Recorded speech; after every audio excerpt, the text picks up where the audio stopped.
Welcome to the Refined Football Podcast Show. And of course, as you all know, my name is Affordable David Chuzo. I'm your favorite host on the show.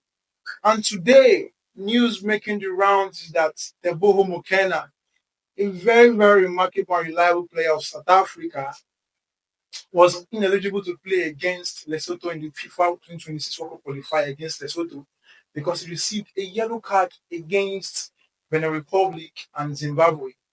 But he was able to play in that game one way or the other. He found his way and he played in that game, which shouldn't have happened.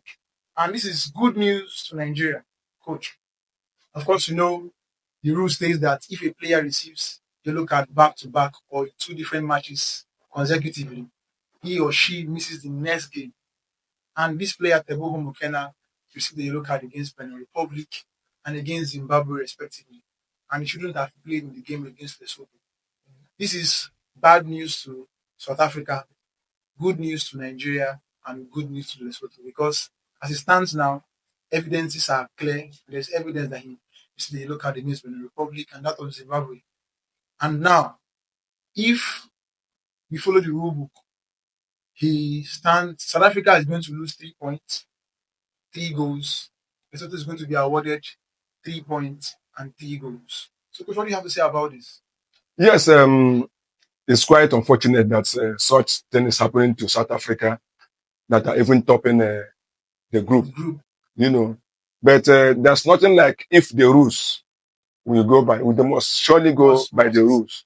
So the rules say that if you have 2 consecutive yellow cards, you must miss the next game. So as it is now, since they have featured him, which means he's ineligible, and I believe it's the problem of the technical committee because they are unable to keep records of their players' cards and cautions.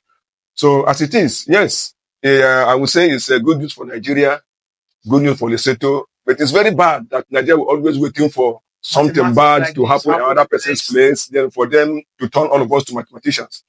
But as it is, let's see what will happen in the subsequent games for Nigeria, if they can capitalize on the problem. And of course, you know the standings. South Africa are first on the log, followed closely by Benin Republic. South Africa, 5 games played, won 3, lost 1, and drew 1. They have 10 points. Followed closely is Benin Republic, 5 games played, won 2, drew 2, and lost 1 with 8 points. Rwanda is third, played 5, won 2, drew 1, and lost 2 with 7 points. And if we are going to by this math, South Africa had to lose 3 points, meaning they will drop down to 7 points. Well, that is being on the second position. Benin Republic takes over as first with 8 points. Nigeria moves. Nigeria will still remain in the 4th position, but the point gap won't be much. So this is going to be a plus for us, and I pray because this is at this point now we can't afford to lose the next World Cup tickets. Yeah, if it really happens, remember South Africa is playing. Benin Republic is playing South Africa. Yes. So definitely one of them must drop points. Definitely. But I believe that game is something has to do with a draw. Because I don't believe that South Africa would like to miss or to lose that game based on the predicament they are passing through now. It's an opportunity for Nigeria. Definitely, I believe by today's game, Nigeria is going to win Zimbabwe and then trying to see themselves ahead of Benin, then be at the 4th position. But as it is, Benin also having in mind that to have a coach who has coached Nigeria in the name of Genetro, there may be a very hard nut for South Africa to crack. So I don't be surprised seeing them, maybe have an advantage over South Africa, still maintaining the lead. Thank you very much. So I believe Nigerians are watching, they've seen the news already, and we are all praying for the hammer to fall in South Africa because we do not want to miss tickets to 2026 World Cup. This is a big opportunity for us, and I'm calling on our players today against Zimbabwe, do the job on the field and leave the match for the CAF, technical crew of the CAF to do their job. And I believe the hammer is definitely going to fall on them.